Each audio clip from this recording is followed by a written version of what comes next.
दरअसल भारतीय जनता पार्टी देश में ऐसे मुद्दे की तलाश करती है जिस मुद्दे में आरोपी मुसलमान हो, लेकिन अगर कोई भी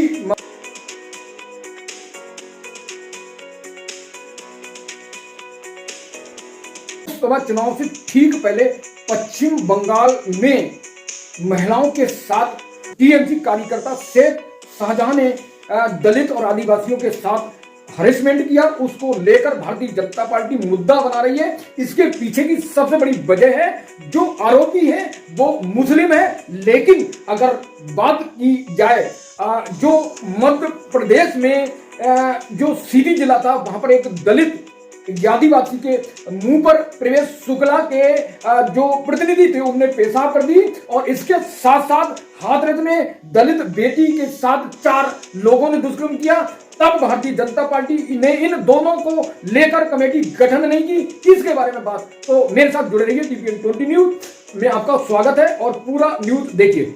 तो 24 के लोकसभा चुनाव से पहले बंगाल के संदेश खाली परगना से खबर आ रही है कि वहां पर जो शेख शाहजहां टीएमसी कार्यकर्ता हैं, नेता हैं, उन्होंने आदिवासी दलितों की महिलाओं के साथ अत्याचार किया है और यौन शोषण किया है, तो उसको हरेसमेंट किया उनके साथ। तो हरेसमेंट को लेकर भारतीय जनता पार्टी ने मुद्दे को लपकते हुए तुरंत 6 लोगों की कमेटी गठित की है। उस बंगाल में उनको पहुंचकर जांच करना है और उस जांच को राष्ट्रीय अध्यक्ष जेपी नड्डा को समर्पित सपोर्ट करना है।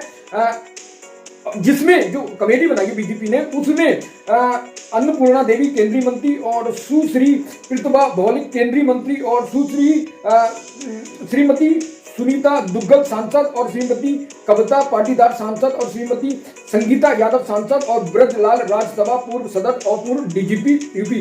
तो एक बात जरूर है, दरअसल भारतीय जनता पार्टी देश में ऐसे मुद्दे की तलाश करती है जिस मुद्दे में आरोपी मुसलमान हो, लेकिन अगर कोई भी मामला हो जिसमें एक अपर कास्ट ने छोटी कास्ट के व्यक्ति को सताया हो, अपराध किया हो, उस मामले में बीजेपी को सांप सूंघ जाता है, ऐसा विपक्ष का आरोप है। इस बात को वहीं पर इस बात से इस न्यूज से, इस वीडियो से सिद्ध हो जाएगा कि भारतीय जनता पार्टी दबे कुचले ओबीसी के लोगों के साथ अत्याचार पर बोलती नहीं है, लेकिन जब आरोपी मुस्लिम होता है तो उसको मुद्दा बनाकर राजनीतिक हासिल करती है। तो अब पश्चिम बंगाल की बात करते हैं, जहां पर कुल लोकसभा की सीट 42 सीट हैं और 2019 में बीजेपी ने 18, टीएमसी ने 22 और अन्य ने 2 सीटें जीती थी। तो यहां पर बीजेपी दमखम लगाए हुए हर हाल में बीजेपी फिर से वहां पर बहुत अपनी सीट बढ़ाने के लिए मुद्दे की तलाश कर रही थी, तो वही मुद्दा उसे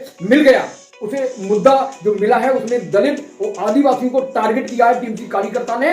तो उसको लेकर बीजेपी उसको टारगेट करते हुए 6 सदस्यों को भेजने जा रही है और पूरे भारतीय जनता पार्टी ने एक नोट जारी कर प्रेस नोट जारी कर 6 लोगों को नियुक्त किया है। और वे 6 लोग, आपको समझना होगा कि भारतीय जनता पार्टी ऐसे मुद्दे की तलाश करती है जिसमें मुसलमान आरोपी हो, लेकिन जब आरोपी ब्राह्मण हो और जो पिटने वाला हो या शोषित हो वो अगर दलित है, शूद्र है, ओबीसी है, तो उस मामले में भारतीय जनता पार्टी कभी कमेटी नहीं बनाती, कभी उसकी जांच नहीं कराती है। और मैं 2 मुद्दों की बात कर रहा हूं, जहां पर एक मुद्दा है जो मध्य प्रदेश का सीधी जिला, जहां पर आदिवासी व्यक्ति के मुंह पर एक बीजेपी विधायक होता है प्रवेश शुक्ला, उसका प्रतिनिधि जो होता है उनके मुंह पर पेशाब करता है और इस मामले को लेकर देश में गर्माहट बहुत गर्मा जाता है। उसी बीच शिवराज सिंह चौहान उससे माफी मांगते हैं और उसके पैर धोते हैं, मामले को शांत किया जाता है आरोपी को बचाने के लिए। तो वहीं दूसरी तरफ अगर बात करें तो एक मामला था, मैं भी बात कर रहा हूं, एक मामला था 14 सितंबर 2020 का उत्तर प्रदेश का।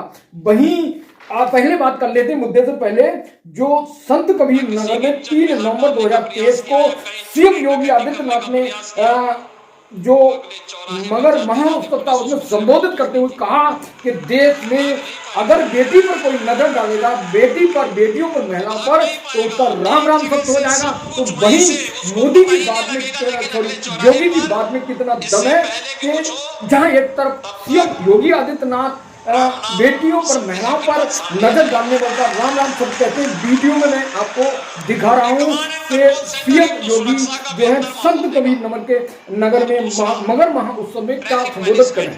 किसी की इज्जत पे हाथ डालने का प्रयास किया या कहीं चोरी डकैती करने का प्रयास किया तो अगले चौराहे पे जाते जाते पुलिस उसको स्वयं दबोच देगी, भाग नहीं पाएगा, वो भाग नहीं पाएगा। एक जगह से सब कुछ वहीं से उसको पता ही नहीं लगेगा, लेकिन अगले चौराहे पर इससे पहले कि कुछ हो तब तक राम नाम सत्य है की बात सामने आ जाएगी। कमांड एंड कंट्रोल सेंटर एक तो सुरक्षा का बेहतर माहौल देगा। तो सीएम योगी आदित्यनाथ ने संबोधन में कहा कि अगर अपराधी जो है, अगर बेटी की तरफ आंख उठा के देखा है, अगर बेटी के साथ गलत व्यवहार करे तो उसका राम राम सत्य हो जाएगा। तो अब इसी बात की पुष्टि करते हैं कि सीएम योगी अपनी बात पर कितने अडिग हैं, कितने मजबूत हैं। क्या वो जो कह रहे हैं कि बेटियों पर अत्याचार होने पर उनका राम नाम सत्य कर देते हैं। तो बात करते हैं 14 सितंबर को एक दलित वाल्मीकि बेटी के साथ उसी गांव के 4 ठाकुर गैंग रेप करते हैं।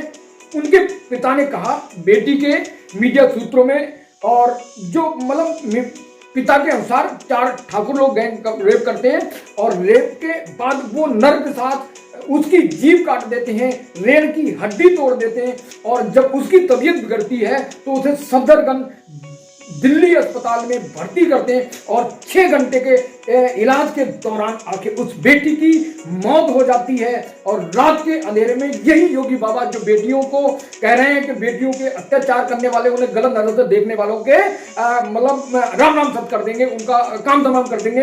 तो इन्हीं योगी की पुलिस जो है अंधेरे में उस बेटी को जिंदा मरने के बाद भून देते हैं। और एक प्रज्ञा मिश्रा जो पत्रकार होती हैं वो इस चीज की कवरेज करती है, तो उसको पुलिस वहां जाने नहीं देती है।